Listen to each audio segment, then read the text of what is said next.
Yo este tipo de métodos ya lo venimos trabajando. Vamos a abrir ese tipo de archivo. A ver, estaba en escritorio, ahí al fondo archivos Python, ventas, y estamos trabajando con test archivo log. Test archivo log sería este. Fíjate, tenemos esto, simplemente esto. Lo que es el simple log con lo que es la fecha, la hora, el tipo de privilegio, el tipo de trabajo que se está utilizando, en este caso el método de llamada, debug, error, lo que fuese, y acá lo que es el mensaje, ¿sí? Esto todo genial, todo genial. Se puede aplicar algunas pavadas más, por ejemplo, se finaliza la operación y todo lo que vos quieras, pero ¿cómo podríamos trabajarlo de forma real esto? Bueno, imagínate que vos estás trabajando con un tipo de operación matemática, algo sencillo, te puedo dar una operación matemática, en el cual vos quieras dividir un número sobre cero. Sabemos perfectamente que todo número que vos dividas entre cero no te va a dar ninguna solución, ¿sí? No va a ser viable.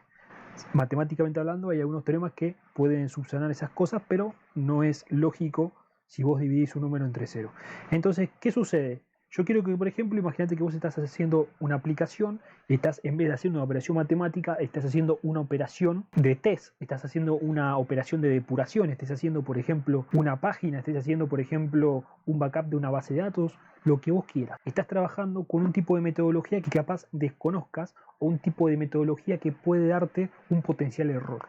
Entonces, se puede trabajar, por ejemplo, en los bloques try catch, se dice en realidad acá en Python try except, ¿sí? Se le conoce try catch, pero sería try except. Y dentro de estos bloques, por ejemplo, todo lo que sea un potencial error lo vas a trabajar dentro del try, ¿sí? Con la correspondiente indentación, lógicamente. Si yo, por ejemplo, coloco la variable, en este caso en operaciones matemáticas, operación 0,1 le voy a llamar yo, qué sé yo, y quiero dividir, por ejemplo, 12 sobre 0, imprimo a través de la consola, ¿sí? Operación 0,1. Esto no se va a poder imprimir, lógicamente, porque acá va a surgir un error. ¿Y qué pasa si surge un error? Bueno, se para el programa, y si se para el programa, es un bug que tendríamos, en el caso de que estemos desarrollando una aplicación, una página o lo que fuese, bastante importante de tenerlo en consideración y bastante arduo si esto sucede, ¿sí? Bastante complicado si esto sucede. Entonces hay que trabajar ese tipo de error, ese tipo de excepción.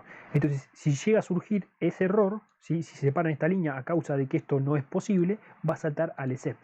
Y cuando me salta el except, yo quiero que esto me lo imprima en el log, ¿sí? Esa es la utilidad del log. Yo quiero que me lo imprima en el log. Entonces, si surge ese error, que me lo imprima en el log y que me imprima también cuál fue el error que sucedió. Entonces, vamos a eso. Vamos a colocar acá, por ejemplo, bueno, el except lo puedes trabajar de diferentes formas. Si puedes trabajarlo de una forma más genérica, que lo vamos a ver en el próximo video, dentro de 2 videos más, pero lo vamos a trabajar de una forma en la cual sabemos cuál puede ser el potencial error.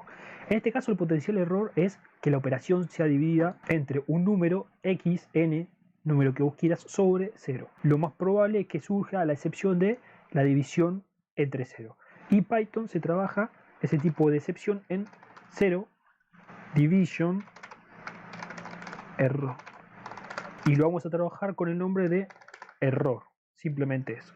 Vos poner el nombre que vos quieras. Y con esta excepción vamos a imprimir en consola justamente ese error. Además de imprimirlo en consola, yo quiero que esto me lo guarde en el login, porque si no, no tendría sentido todo lo que venimos hablando hasta el momento. Entonces, login.error, ¿sí? Y entre comillas vamos a justamente imprimir esa excepción. ¿Sí? Vamos a darle un poco de espacio para que quede un poquito mejor. Así que estamos trabajando en 3 archivos log.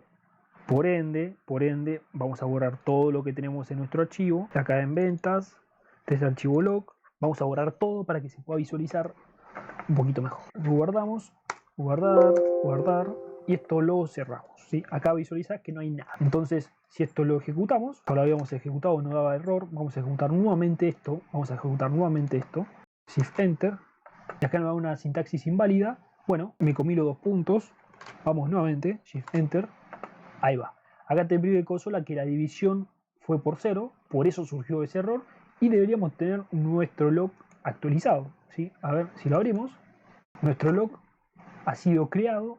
Además que ha sido creado, ha sido guardado en este tipo de archivo con esta fecha, este horario, ¿sí? AM, y bajo el privilegio de roots, ¿sí? A través de un error, porque surgió lo que es un error, y la división fue por 0. Por eso surgió el error.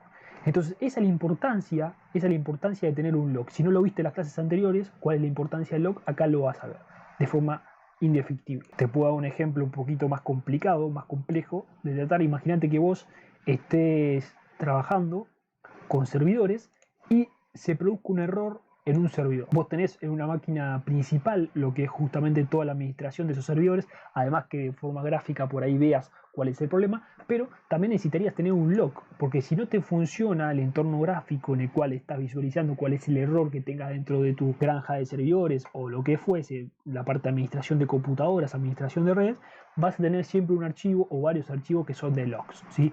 Y estos archivos tienen que pasar después a la parte de administración, se tienen que pasar a la parte después de respuestas, en la parte de resolución de problemas, en la parte por ahí de armado de documentación y todo eso. Entonces, esto es de suma importancia.